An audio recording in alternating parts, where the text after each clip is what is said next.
Почему Наполеон Бонапарт ни в какую не хотел ссориться ни с Россией, как с империей, ни с императором Александром Первым, как правителем этой державы, не очень, наверное, очевидно, да, потому что он унижал австрийского императора, он презирал прусского короля, с прочими монархами вообще не церемонился. А вот именно с Александром Первым он даже после побед своих над русской армией заключил вполне на интересных для России условиях Тильзитский мир. Все так, плюс. Краткое содержание предыдущих серий заключается в том, что Наполеон, наконец, сам себя короновал. Теперь республиканская Франция – это империя. И со всеми атрибутами империи, в том числе и с зарубежными колониями, с далекими заморскими войнами, которые она там ведет, это империя, во главе у нее император. Как же так случилось, мы разбирались, а сегодня мы пойдем дальше. И тут у нас много всяких международных событий. Это, конечно, продолжение войн, это легендарный Аустерлиц и не менее легендарный, правда, недолговечный Тильзитский мир. Ну да, действительно, мы закончили прошлое наше выступление на том, что Наполеон провозгласил сам себя императором. Только вот важная еще деталь, все это происходило в полном согласии с действующей Конституцией. Тут такие вот потрясающие аналогии с 21 веком, когда ты, может, и не хотел бы, но Конституция такая. Почему-то теперь вот во Франции нужен император, и напомним, Наполеон же после того, как сам себя короновал, еще провел плебисцит. Они же все еще потом должны были все эти поправки, условно говоря, согласовать.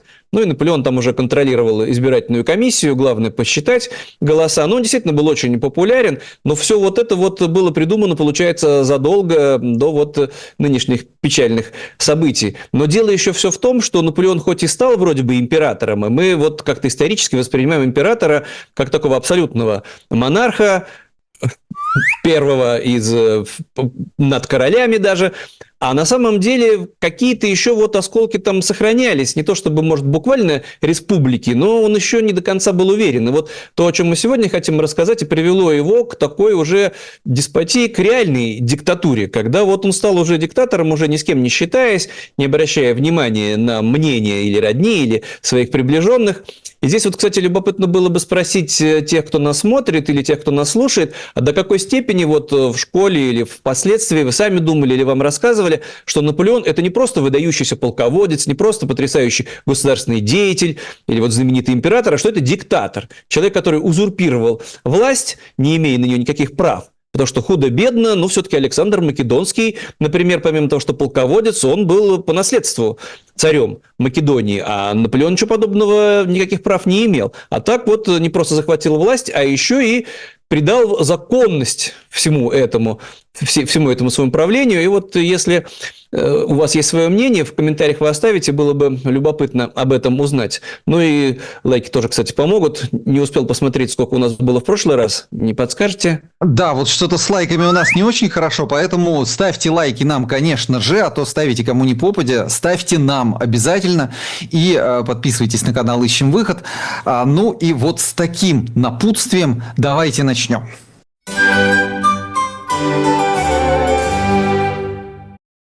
Тоже любопытно в контексте, что когда-то во Франции конвент, якобинцы жестко высмеивали все вот это вот монаршеское наследие бурбонов, Франции, равенство, братство, гражданин. А теперь Наполеон – это вот такая цепочка экспериментов. А вот попробую возродить например, титулы маршалов. На улице не выходят толпы разгневанных людей, ничего подобного. Ну, маршал у Наполеона в первую очередь это, конечно, выдающиеся его генералы, которых надо как-то повышать в звании, а выше дивизионного генерала при республике было не предусмотрено. Но вот возрождается титул маршала, который в предыдущей Франции не обязательно вот был за заслуги, но тем не менее воспринимался как что-то такое монархическое. Но сами же маршалы не обижаются, тем более, что там сплошь. Вот у Наполеона это все вот талантливые, действительно, военные, которые не по наследству должности получали и не по выслуге лет, и не как интриганы, а только вот личным мужеством и способностями. Но это-то ладно.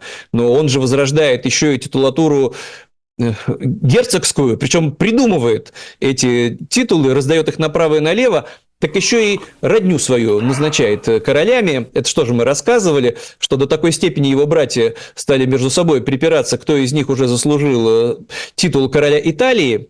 Ну, ты-то наш братик Наполеон, понятно, император Франции, все в порядке, но вот Италия, вроде как наша, там, само собой, должен быть король, это вот я или я. И Наполеону в итоге приходится самому себя поразгласить королем Италии, чтобы только вот его братья не перессорились. Ну, потом он братьям, всем, кто хорошо себя вел, тоже подобрал достаточно королевские титулы, и все это бывший республиканец, бывший сепаратист, бывший борец, ну, во всяком случае, идейный, за независимость республиканскую Корсику, и как вот все это быстро изменилось, а теперь вот он еще и начинает тяготиться, и родственники не слушаются, и генералы когда-то с ним были на дружеской ноге, а теперь вот должны соблюдать какие-то особенные обряды, а у Франции в этом плане богатая история, когда-то Людовик XIV тоже вот так вот все это мягкой силой организовал, что потом вот только что вот на колени перед ним буквально не вставали представители высшей знати, но свое место вот уже в иерархии воспринимали, знали. То есть все вернулось как будто бы к привычной прежней жизни. Ну, правда, вот надо напомнить лишний раз, что Наполеон, конечно же, еще и очень талантливый. А главное, что ничего вот после всех его побед, достижений и провозглашения самого себя императором, проблемы никуда не исчезли. И главная проблема, которая не давала покоя Наполеону всю его жизнь, и в конце концов из-за этой проблемы, ну не то чтобы именно из-за этой проблемы он умер, но не без нее, это Англия.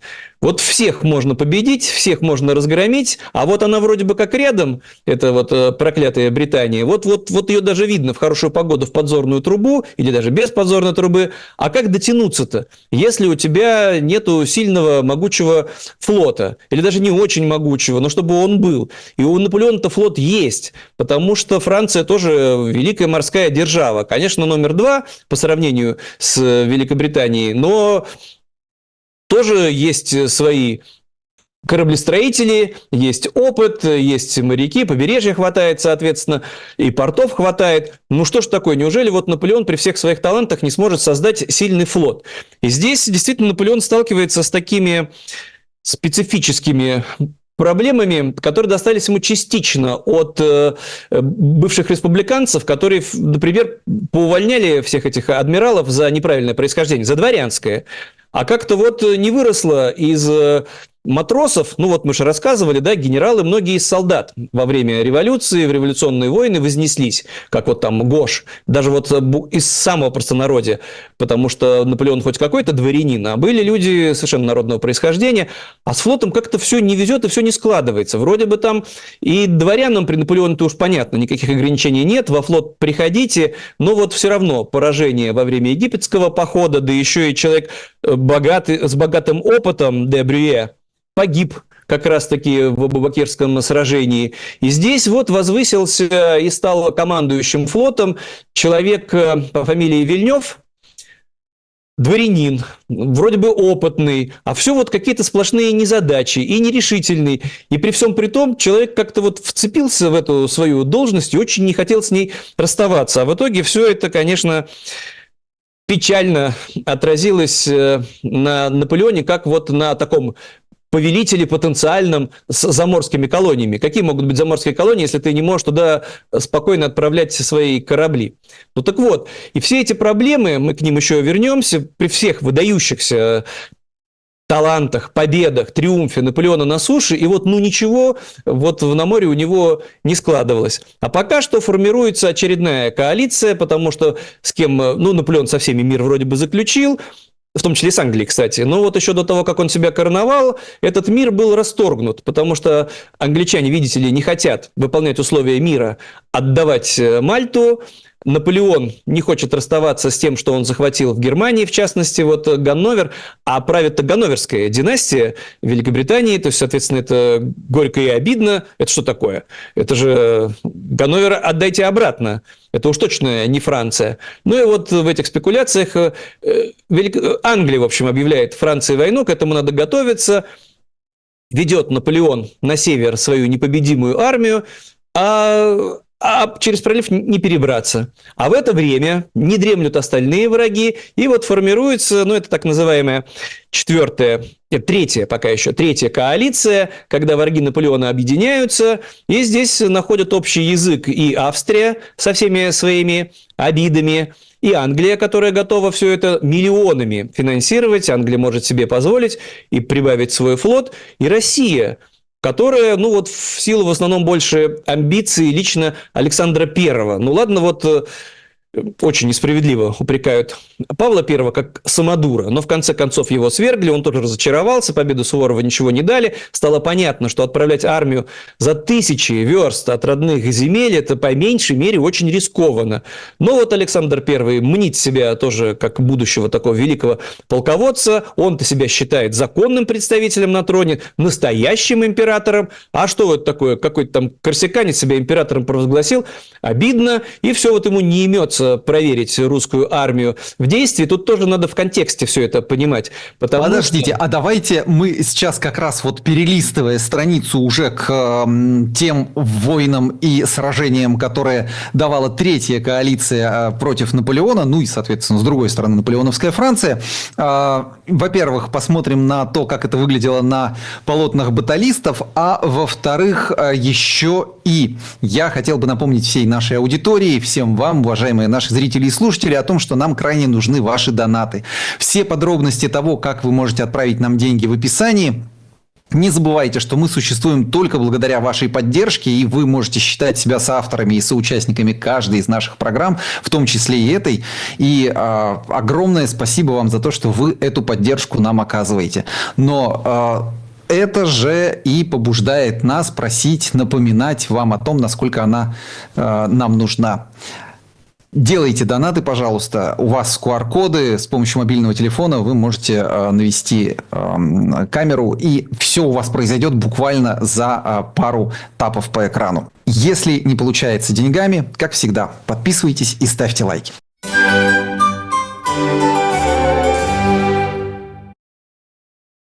Ну, да, давайте. Третья коалиция. Ну и просто для того, чтобы вы видели, насколько вся эта красота тогда впечатляла современников, у нас есть несколько фотографий, полотен, такая вот батальная сцена. Здесь не прямо бой, конечно, это так называемый Булонский лагерь, но просто вот посмотрите на армию того времени. Наполеон заботился, его враги заботились о том, чтобы лучшие живописцы все это красиво в ярком цвете запечатлевали, на память нам оставляли, да, и сегодня там целая подборка есть качественных иллюстраций, которые просто разглядывать интересно, сейчас вот до них доберемся, а вот возвращаясь к тому, при чем тут Россия, при чем тут Франция, разделены десятками государств, тысячи верст, опыт Павла I неудачный, казалось бы, ну какое дело, вот империалистам из Санкт-Петербурга до империалистов из Франции, и даже вот зацепка про Мальту, ну вот то, что Павла I там обижало, так эти же мальтийские рыцари, которых приютили в Петербурге, уехали холодно, неуютно, после Средиземного моря на Балтике как-то все не то, хочется куда-нибудь поближе к корням вернуться, и упразднил. Кстати, в итоге сам же Александр I все, что было включено даже в гербы, в российские все вот эти вот мальтийские кресты. И тем не менее, вот Александр вдруг вот возомнил себя тоже таким будущим великим полководцем, в том числе и потому, что его, почему ж назвали Александром? Это что у его бабушки был этот проект, так называемый византийский, что вот мы возродим Византийскую империю, а вот Александр – это в честь Александра Македонского. И, кстати, родовую резиденцию, которую персонально для Александра строили, ее же назвали Пелла, столицей, ну, названием столицы Древнего Македонского царства. И сейчас вот в Ленинградской области такое удивительное, да, есть место, станция, поселок Пелла. Не финно-угорская, не немецкая, как могло бы быть, и не русская, соответственно. Это вот все мечты имперские. И вот Александр I охотно в это во все включился, и коалиция даже называлась, вот этот союзный договор, петербургским, потому что вот одним из энтузиастов и был Александр I. Впереди его, конечно, ждала жестокая расплата, но потом и свой триумф. Ну так вот, как вот были ослеплены все вот эти вот монархи, обиженные страшно на Наполеона, которые себя-то считали правильными императорами. Ну, например, австрийский император вообще назвал себя императором Австрии буквально вот на перегонки с Наполеоном. До того по наследству ему доставалась корона Священной Римской империи, но это было такое же условное образование, но тем не менее 1000 лет существует, красиво, титул. Ну, Александр I получил императорскую корону по наследству от своего предка Петра I, который тоже сам себя провозгласил. Почему? Потому что мы наследники вот той вот греческой Византийской империи, Москва, Третий Рим, поэтому будем императорами, ну и как-то добились признания, и теперь получается императоров в Европе 3. Многовато, конечно же, но вот так вот сложилось. И 2 из них страшно обиженные на выскочку этого Наполеона. И вот они на бумаге начинают чертить свои грандиозные планы. И у них получается, что вот сейчас они выставят против Наполеона 600 тысяч человек. Как-то догадываются, что способностей, талантов против Наполеона у них не хватает, поэтому будем побеждать его даже не числом, неисчислимостью. Все бы ничего. Вся эта традиция, кстати, тоже никуда не делась, все эти жуткие параллели. Вот сейчас прямо, да, чтобы российская армия продвинулась на километр, надо вот с потерями 10-1 трупами закидать и потом победно отчитаться, что какую-то деревеньку захватили. А вот как глубоко уходят вот эти традиции. При всем при том, что, еще раз повторюсь, это на бумаге. Потому что вот австрийские и российские императоры договорились о том, что сейчас объединимся, потом еще вот среди нас будет и Неаполитанское королевство, и Шведское королевство, еще и Пруссию как-нибудь убедим, и тогда-то ого-го, и на бумаге получается красиво. А в реальности не так. А в реальности столько людей и не собрать, и попробуй их всех прокормить, обеспечить. Но, тем не менее, очень вот на том этапе, во всяком случае, были они воодушевлены, друг друга вдохновили. Сейчас мы Наполеона победим, и назначили командующим австрийской армии Карла Макка, тоже очень специфического, уверенного в себе человека, который вообще-то для начала должен был бы объединить свои силы с армией, которая шла из России. Все это же не быстро происходит, все пешком. А армию, кстати, это возглавил Кутузов, тоже хорошо нам знакомый человек.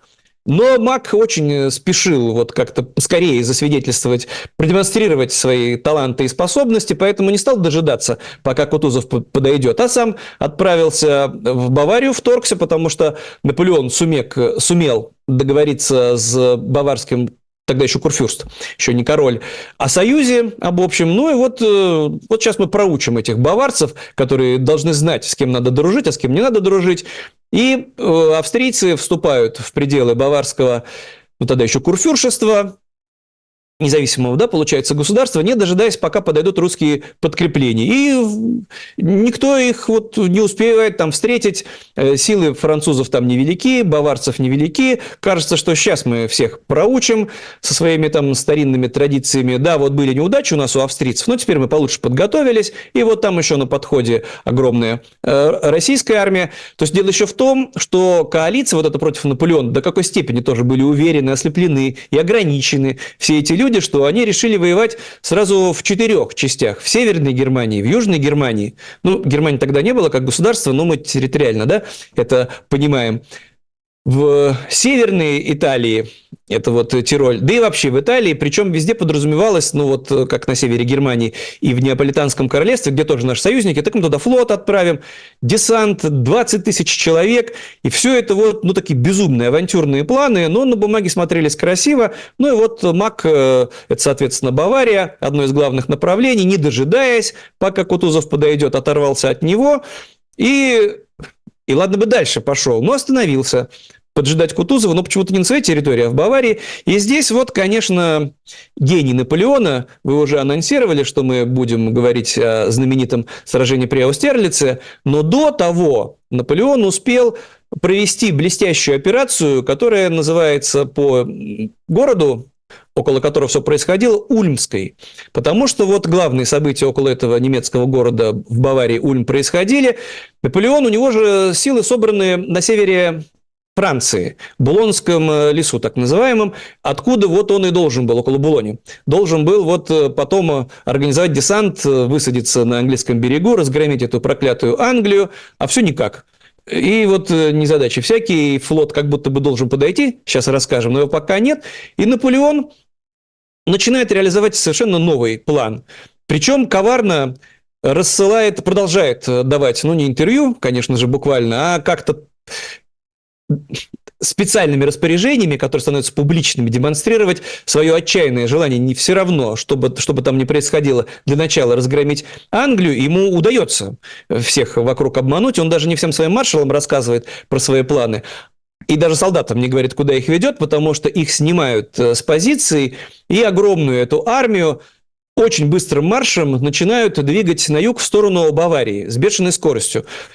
Как бешеная скорость, там около 20 км в день, это очень много, если двигаться каждый день, не останавливаясь. Не всякая армия сможет преодолевать такие расстояния, а Наполеон мог. Но к этому же тоже надо подготовиться, чтобы было чем солдат кормить, чтобы знать, куда точно идти. И очень не быстро австрийцы заподозрили неладное и очень долго не верили. А считали, что, конечно же, Наполеон там все равно для начала, пока с Англией не разберется, оттуда не двинется. И в итоге произошла катастрофа австрийской армии, потому что Наполеон, который внимательно с помощью разведки уже научился после Северной Италии, после итальянского похода контролировать все, что происходит. Кстати, что-то и через газеты, что удивительно, начинает окружать просто незадачливого Карла Макка, а тот до конца не верит. На каком-то этапе Мак мог даже прорваться. Но тут тоже цепочка удивительных событий, потому что с помощью засланных к Макку шпионов Наполеон его то обманывал, убеждал, что главная армия не здесь, а как ты там проверишь, сколько против тебя двигается, ты видишь несколько тысяч человек перед собой, а если за ними еще 100 или нет, не всегда очевидно. Или наоборот, когда Мак мог прорваться, но его запутывали, что перед ним крупные силы, поэтому лучше вернуться под защиту ульмских укреплений. И в итоге происходит невероятное. Без решающего сражения, без генеральной битвы австрийская армия оказывается окружена, отрезана от всего на территории, для них, соответственно, враждебной Баварии и капитулирует. Блестящая победа, которая достигнута минимальной кровью и демонстрирует все способности Наполеона как и тактика, и стратегия, и человек, который все время готов принимать оперативные решения, правильные получаются решения, потому что этот весь охват, окружение людей, это достаточно все сложно, особенно когда у тебя нет радиостанции, все это только через курьеров, все вручную надо делать. И Австрия лишается крупнейшей армии. Поэтому действия всех остальных сил, которые должны были действовать на севере Германии или в Италии, практически теряют смысл. А Наполеон же тоже теперь-то уже не останавливается на достигнутом. Когда-то в предыдущей кампании он не дошел. Подождите секундочку. Вот это тоже хорошая запятая, которую стоит поставить. Здесь у нас капитуляция при Ульме. Это замечательное полотно тоже.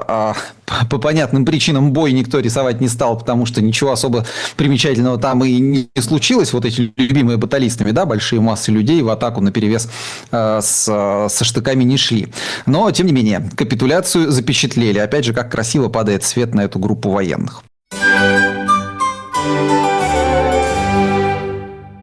Да, и следующая часть у нас посвящена тому, что же стали делать англичане и Российская империя при потере такого союзника.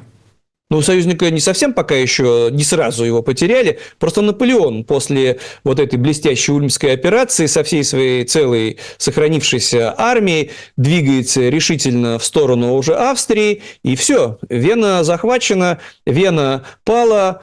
Австрийский император бежит дальше на восток, причем отступают. Те, кто смог все-таки вырваться из окружения, тоже были настигнуты французами. Кто быстрее передвигался и тоже капитулировали. И Кутузов, как человек, как его Толстой хвалил, он же разумный, он-то не бросается в бой. Он тоже начинает отступать, раз ему не с кем уже объединяться, поскорее назад. Не то чтобы героическое все это событие, но на том этапе, конечно, это было верно. И получается, уже к российской армии присоединяется австрийский император, Вена покорена, Наполеон должен справлять триумф, он впервые захватывает Вену, и здесь все бы ничего, но именно в эти же дни, буквально все это пересеклось, Ульмская операция, а одновременно произошла катастрофа с французским флотом, потому что у Наполеона тоже был свой план, сложно придуманный, коварные. Его можно было бы, наверное, как-то блестяще реализовать, но цепочка случайностей, непутевый этот адмирал Вильнёв, потому что план был достаточно сложный. Как разобраться с англичанами. Надо их отвлечь, чтобы они перестали блокировать французские порты, отправились через океан, спасать свои заморские владения, свои коммуникации. А для этого надо самим переплыть океан, напасть на что-нибудь там британское, запутать их тем самым. И действительно, серьезная вот флотилия французская добирается до Карибского моря, до Карибских островов, захватывает один из караванов судов, которые английские шли в сторону Европы, без особого охранения, англичане уверены в себе, а потом... Ну, это же все не быстро дойдет до Лондона, но должны дойти до них эти сведения. В океане встретиться достаточно сложно, и в море-то сложно. А тут действительно англичане должны были бы отправить все свои силы вот туда, на другой берег Атлантики. Не мгновенно, правда. Но вот именно этого всего не произошло. Более того, когда Вильнёв возвращался у берегов Испании, он встретился с английской эскадрой. Тут тоже вот англичан каждый раз по числу линейных кораблей, например, их было меньше. Но тут туман, и Вильнёв, хотя ему надо было, конечно, прорываться в сторону Франции, а еще шторм, еще корабли у него потрепаны, был не уверен, главные силы перед ним британские, весь ли перед ним английский флот. И в итоге принял решение уходить в сторону порта Кадис в Испании, а Испания союзник Франции. То есть это объединенный флот, испано-французский, который превосходит по числу кораблей британский, лишь бы все это вместе собрать. Тут Наполеон уже откровенно злится, и ничего не получается, все сорвано. Англичане, соответственно, уже в курсе, что французский флот вот он здесь, да еще и заперт в порту. И тут Вильнёв узнает с ужасом, что Наполеон задумывает, не поменять ли вообще мне вот этого непутевого адмирала на какого-нибудь более способного. Их, правда, мало. Это с маршалами все хорошо, сухопутными. И тут вот, как только приходит приказ из Наполеона попытаться прорваться из испанского порта, ну, лучше, конечно, на север, чтобы все-таки попробовать организовать высадку в Англию, ну, хотя бы в Средиземное море, чтобы там англичан нервировать или Мальту отвоевать. Ну, вот он решает двигаться на север, мгновенно причем, сразу. Ну, он успел частично восстановить потрепанный флот, и дальше происходит знаменитое Трафальгарское сражение, в ходе которого следует не просто разгром, это не просто поражение. Франция с этим объединенным флотом остается вообще практически без линейных кораблей, а англичане в ходе сражения не потеряли ни одного корабля. А главная их потеря – это смерть Горация Нельсона, знаменитого адмирала, который в сражении погиб, а англичане все равно разгромили французский флот. Ну все, теперь Наполеон парализован в своих морских коммуникациях, все надо начинать с нуля, надо строить новый флот.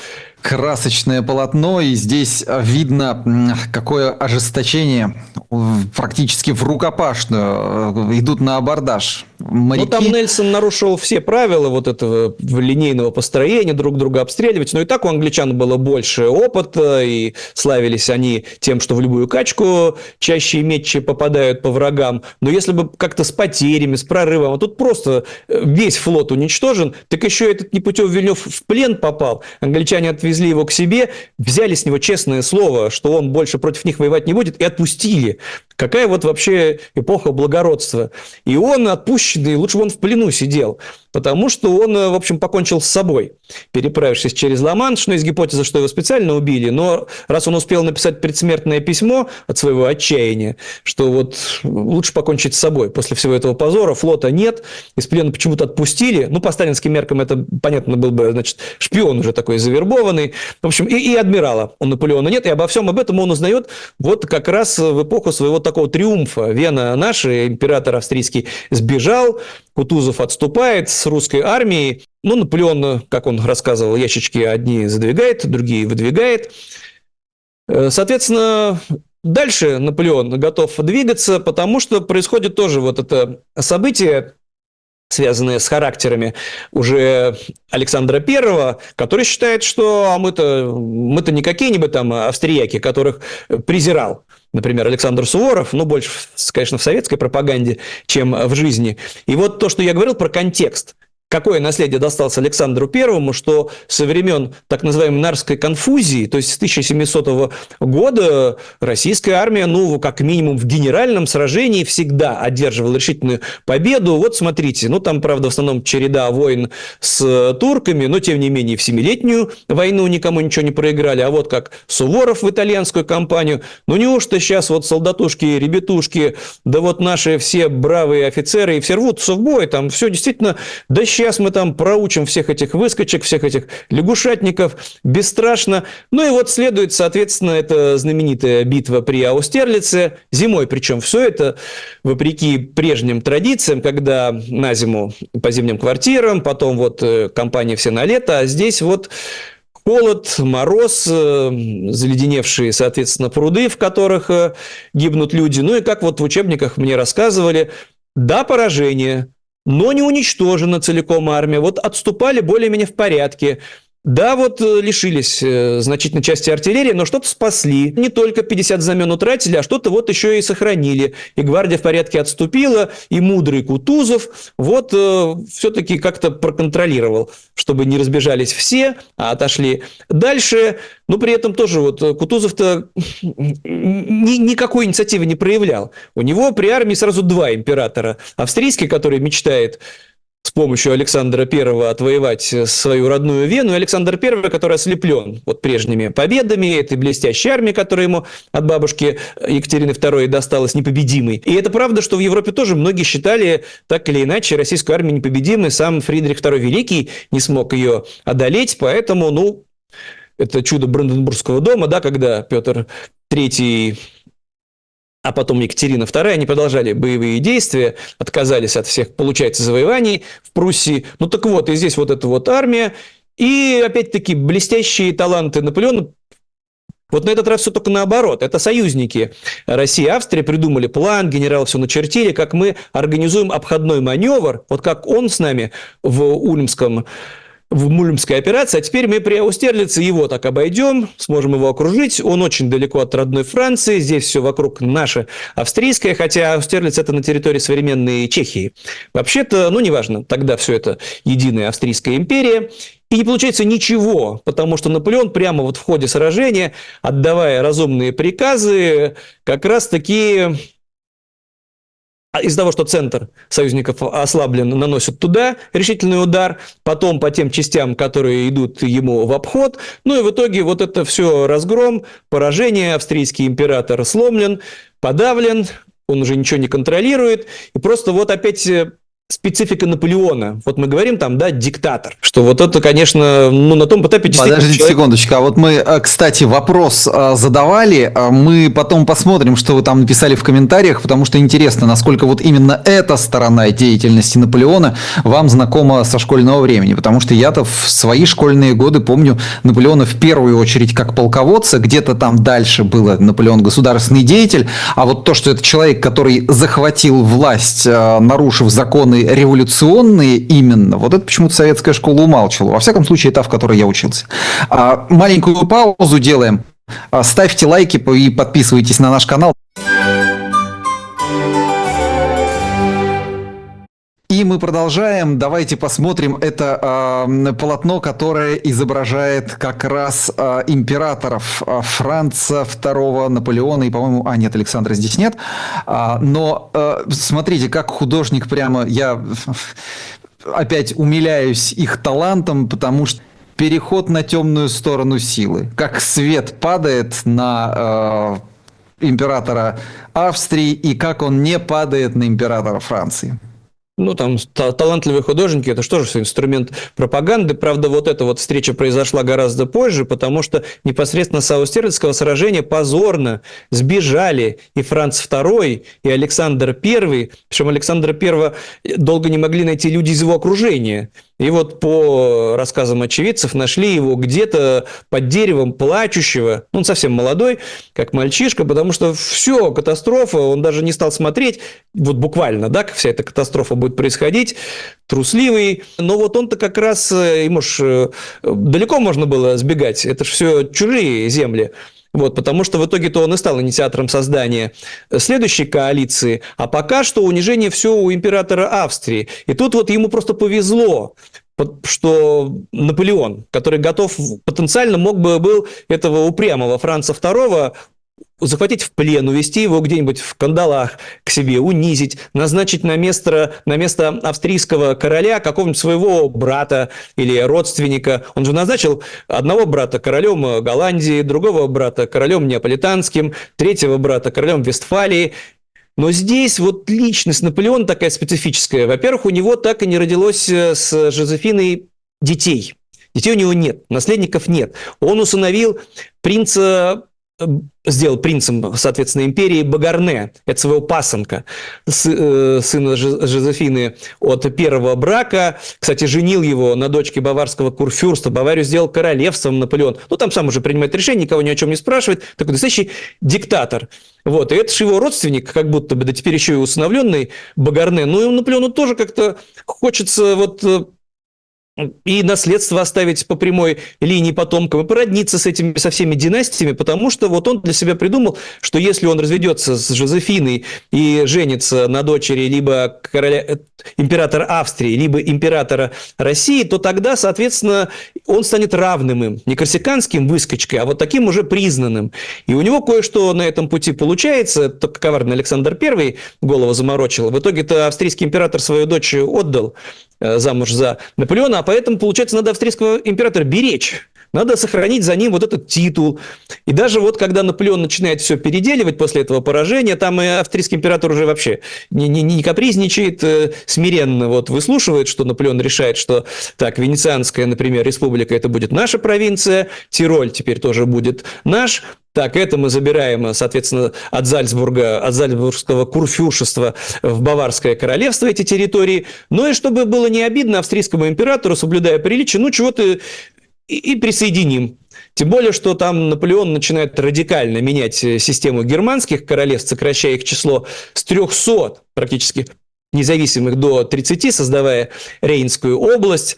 Но это, может, отдельно надо будет рассказать, уже вот Наполеон администратор, как он все это делает. Но вот возвращаясь к тому, что вот это вот амбиции, тем более, мы потом дальше подробнее расскажем про личную жизнь. У Наполеона там очередная любовница, и вдруг она забеременела, ребенка родила, и Наполеон так немножко не уверен, может, и не от меня, но тем не менее вот забрежил для него этот шанс, и, конечно, он не на этой возлюбленной, хотя она там дворянка, собирался жениться, а вот надо породниться с высшей императорской знатью, и в связи с этим ему и надо беречь тех, кого он побеждает. Что вот по-своему удивительно. Потому что формируется четвертая коалиция. Александр I как-то пришел в себя после всех унижений, после всех обид и нашел себе нового союзника, сравнительно неожиданно, в лице прусского короля. Тоже такая необычная история, потому что Наполеон вроде бы даже заручился союзом потенциальным с Пруссией, пообещав отдать прусскому королю Ганновер. Все равно не свой. Назло англичанам, пусть это будет прусское владение в ходе вот этих реформ в Рейнском союзе. И вот Пруссия колеблется. Там по планам союзников-то как раз они считали, что мы как начнем воевать на территории Пруссии, никуда прусский король не денется, будет на нашей стороне. То так вот, но дело в том, что в Пруссии-то тоже все ослеплены победами Фридриха II Великого в Семилетнюю войну. Не так давно это было. Да с какой стати будет Наполеон нам ультиматумы выдвигать, за нас решать? Надо будет, сами Ганновер захватим, не надо будет, не возьмем таких вот. Но это вот все, это офицерство, этот генералитет прусский. И вот тут и, соответственно, прусский король тоже думает: да поставим на место этих взорвавшихся французов. В Семилетнюю войну, в конце концов, мы их всех побеждали в союзе с англичанами. Англия сейчас на нашей стороне. Так еще и вот Россия, мы же в Семилетнюю войну против них воевали, а теперь они с нами. И вот как бы там Аустерлиц не закончился, но теперь-то мы в союзе. И дальше вот так и сформировалась очередная коалиция, в которой там еще несколько некрупных держав, которые в предыдущие не пригодились. Очень последовательно Швеция была вот все время против Франции. Или вот Неаполитанское королевство, то, что на территории Апеннинского полуострова захвачено, но неаполитанский бывший король, например, сбежал на Сицилию, до Сицилии Наполеону руки не доходят, там как-то формирует, какие-то шлет депеши, у меня тут союзники, эти все французы, мы их всех ненавидим, чуть что в народе поднимется восстание. В общем, есть какие-то иллюзии, что вот надо в очередной раз ослабленного Наполеона на враждебной территории наконец-таки победить, но опять все на бумаге-то складно складывается, а Наполеон действует решительно и не дожидаясь. пока вот они все соберутся вместе, пока объединятся, пока вот подойдут все полки из отдаленных гарнизонов, еще раз повторю, все это пешком, все это сотни километров, все это очень медленно происходит, а Наполеон-то рядом. И он решительно двигается уже в сторону Пруссии. Ах так, ах, раз вы... Ну, сначала-то прусский король согласился, потом передумал. Ну, сейчас я проучу. Несколько коротких сражений, когда пруссаки даже не успели собрать всю свою армию целиком, они разбиты, Наполеон вступает в Берлин, русский король теперь уже бежит дальше на восток, собственно, вот в историческую Пруссию. Страшно сказать, сейчас это называется, во всяком случае, северная часть, Калининградская область, Кёнигсберг. В общем, а тут-то вот уже туда прибывает Александр I. Все, что было вот в Аустерлице... Сейчас, секундочку, еще я хотел бы... Давайте проиллюстрируем это дело. Это как раз полотно, которое показывает въезд наполеоновской армии в Берлин. Во-первых, просто все, опять же, очень красиво. Красиво. А во-вторых, да, еще и это, наконец-то, не батальная сцена, а сцена триумфа, но без смертоубийства. Ну вот надо отдать должное, в ту эпоху, несмотря на вот кровопролитные сражения, что Наполеону разумные люди припоминают, сколько ж он вот своих соотечественников обрек на смерть, достаточно бессмысленную по итогам. Потому что в итоге все закончилось тем, что все равно к власти вернулись Бурбоны, от всех завоеваний пришлось отказаться, жить только вот этими победами. А где результат? И вот сотни тысяч французов так на родину никогда и не вернулись. Потом, когда будем итоги подводить, расскажем про это поподробнее. А пока что следует два сражения. Ну, в основном там уже только русская армия против французской армии. Можно было на австрийцев свалить, это все они своими планами запутали. Тем более Кутузов очень угодливо всегда будет поддакивать. Ну, тут он устранился, там командовал Буцгевден, помоложе, поэнергичнее, порешительней. И первое вот сражение при Прейсе и Шейлау, оно дало даже какие-то надежды, потому что оно формально как будто бы закончилось в ничью. Остались противники, французы и русские, на тех же позициях, практически на тех же позициях, при которых сражение начиналось. И здесь вот такое любопытное последствие, потому что ночью российское командование после Совета приняло решение покинуть позиции, позднее это при Бородино повторилось, и, соответственно, Наполеон впоследствии всегда говорил, что я одержал победу. Но он не стал преследовать. Дело в том, что Наполеон еще немножко подождал, тоже вот на поле битвы, и отправился обратно, отправился на запад, а вовсе не преследовать недобитую русскую армию. Здесь вот любопытно тоже было бы наших слушателей спросить, как они оценивают, вот бывает ли такое понятие «ничья» в ходе сражения, или все-таки вот кто контролирует поле битвы, тот как будто бы, стало быть, и победил. Вообще, между прочим, очень интересный момент, связанный вообще с наполеоновскими войнами, потому что можно же оценивать еще и по тому, кто больше потерял, например. Здесь очень неоднозначно можно оценивать и Бородинское сражение наше все, но мы до этого еще дойдем. Еще одно живописное полотно. Просто оцените массу людей, которые здесь одновременно находятся на поле. И всю кровопролитность боевых действий того времени можно себе представить. Да, вот это сражение считается самым кровопролитным за все наполеоновские войны, но вот по числу участников, по числу погибших и раненых, по величине потерь, потому что никто не уступал. Это все вот такие, ну, как сейчас называют, мясные штурмы, атака за атакой, контратака за контратакой, бросают вперед то конницу, то пехоту, то отходят на позиции, перестраиваются, подходят резервы, снова идут в атаку, ну, все это перемалывают друг друга, соответственно, и силы уменьшаются вдвое. Но никто не сдается, не отступает, никто не бежит. Ну, чем вот в нашей этой имперской истории без конца гордятся. Да, проиграли, но вот не разгромлены. Были в порядке, отступили на территории другого государства. Что там делали, какие претензии были к республиканской, к революционной Франции, что делить-то с ней. Ну, так вот, ну, так как Александр I все равно все никак не может угомониться, вот, действует на нервы всем своим приближенным, тем более тут уже и Россия поближе, а Наполеон уже так далеко от Франции. И следует еще одно сражение около Фридланда. Вот опять все это. Фридланд – исконное название в Пруссии, а теперь это город Правдинск. Вот как советская власть позаботилась о том, чтобы всем голову заморочить. И вот мы говорим там дальше Тильзитский мир. Да, где теперь этот Тильзит? Потому что это опять-таки все в Калининградской области, все опять-таки с советскими топонимами. Ну, мы будем по правильным, по истинным, да, сражение при Фридланде, и тут уж точно Наполеон поражение русской армии, да, удается значительной части отступить, да, что-то удается сохранить, но это точно поражение. Точно вот эта армия уже не может дальше сопротивляться, дальше только уже территория России, и Александр I, подавленный, сломленный, но коварный человек соглашается, да, приступить к переговорам, теперь-то уж что. Тильзитский мир, давайте проиллюстрируем тоже изображением. Сейчас его найду. Тут опять цепочка случайностей. Почему вдруг Наполеон так вот милостив с Александром Первым, которого он уж точно победил? Что ему надо от Александра Первого? А ему надо жениться на младшей сестре Александра Первого, потому что в ходе вот этих военных кампаний у него там очередная возлюбленная, роман, Валевская, да, графиня, тоже знаменитая история, есть экранизация этого сюжета, советую посмотреть.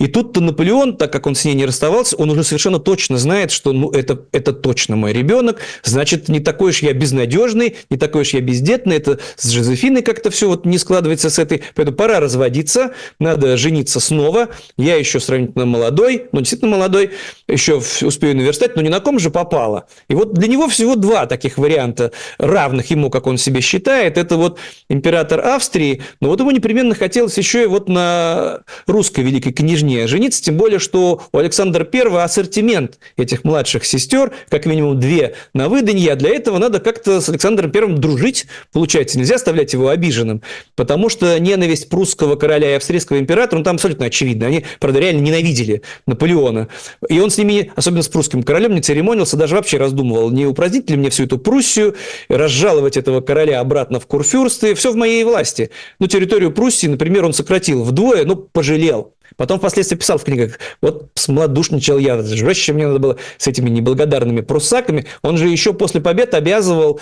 всех, ну, фактически приходить к себе на службу, потому что позднее в походе вот уже в Россию участвовали и австрийские, и прусские части. Ну, так вот, а здесь вот этот Тильзитский мир. И Наполеон соглашается, чтобы все было на равных. Я никак вот никого унижать не собираюсь, поэтому, чтобы никто не обижался, мы встречаемся, ну, первая встреча на плоту посреди Немана, соответственно, чтобы вот не на чьей-то Давайте территории, посмотрим вот, чтобы вот никто не чувствовал себя обиженным. Поглядим на всю эту красоту. Да, просто мало кто себе представляет, как это было. Я уверен, что и художник, на самом деле, который это рисовал, не очень представляет, но, видимо, гравюрами какими-то пользовался. Нет, там все красиво, все не тайно, при большом стечении знати, но это все середина лета, тепло. Публично Александр I и Наполеон обнимаются, называют друг друга братьями. Просто вот красота невозможно поверить.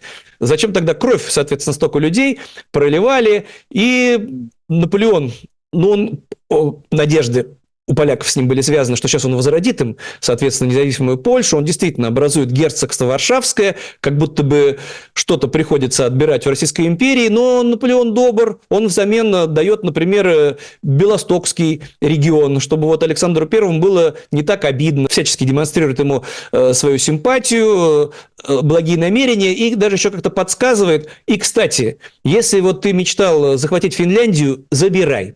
А то вот это вот эти все шведы неблагодарные, упрямые, надоели они мне. А вот для тебя, родной брат Александр, ничего не жалко. Если надо помочь, помогу.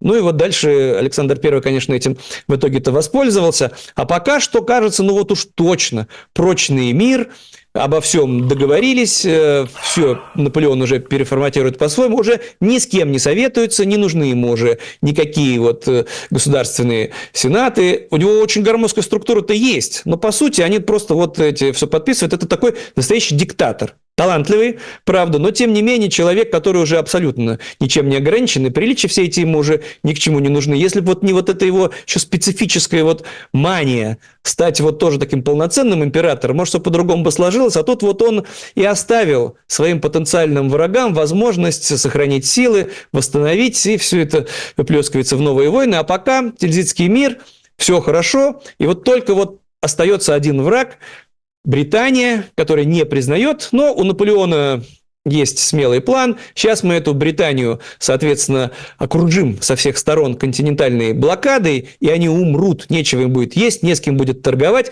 Все на это, безусловно, соглашаются. И Александр I, конечно же, тоже все эти условия подписывают. Ну, а что произошло дальше, расскажем тогда уже в следующей программе. А пока что у Наполеона триумф. 1807 год. Вся Европа континентальная у его ног. Давайте напоследок посмотрим на портрет наших героев. Ну, такой достаточно безыскусный портрет. Здесь интересно, что вот они обнимаются, да, это, как вот сейчас такое возможно, показывать? буквальное распределение. Это же против скреп, против вообще традиций истинных. Два взрослых мужчины, женатых, обнимаются, целуются. Ну, просто страшно представить, как сейчас современным школьникам такую картину показывать.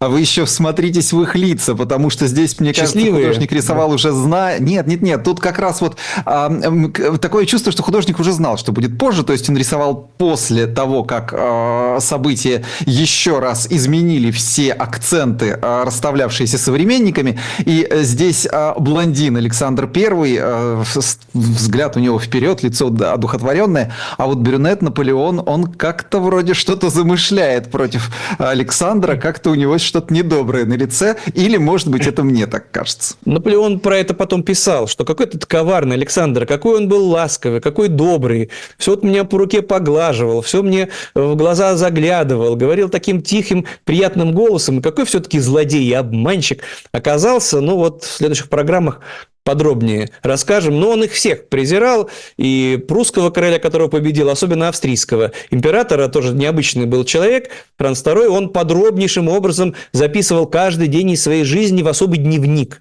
Даже вот он не всегда успевал государственными делами заниматься. Но вот весь день, что как было, кто с кем говорил, то даже Николаю II, нашему, страшно далеко. Но зато мы много подробностей именно из этих дневников и знаем. Ну, в общем, все эти люди пережили Наполеон, это так или иначе. Ну, вот дальше будем рассказывать, как все это происходило, как события развивались и куда вся эта диктатура Наполеона в итоге делась. Да, ну а мы посмотрим, что вы там написали относительно вашего представления о диктаторе Наполеоне, что вы вынесли из советской школы, как вас там учили, ставился ли на этом какой-то акцент, было ли просто упоминание об этом. Конечно же, интересны ваши реплики, они потом нам очень понадобятся, когда мы перейдем к Бородину. Как оценивать победу? В чем критерии победы? Оставил позиции или сберег людей? Отступил или получил стратегические преимущества в последующей войне? В общем, большое вам спасибо за каждую вашу реплику. Оставляйте их, пожалуйста. Встретимся через неделю. Ставьте лайки и обязательно подписывайтесь на наш канал для того, чтобы не пропускать наши премьеры, в том числе и премьеру следующей программы.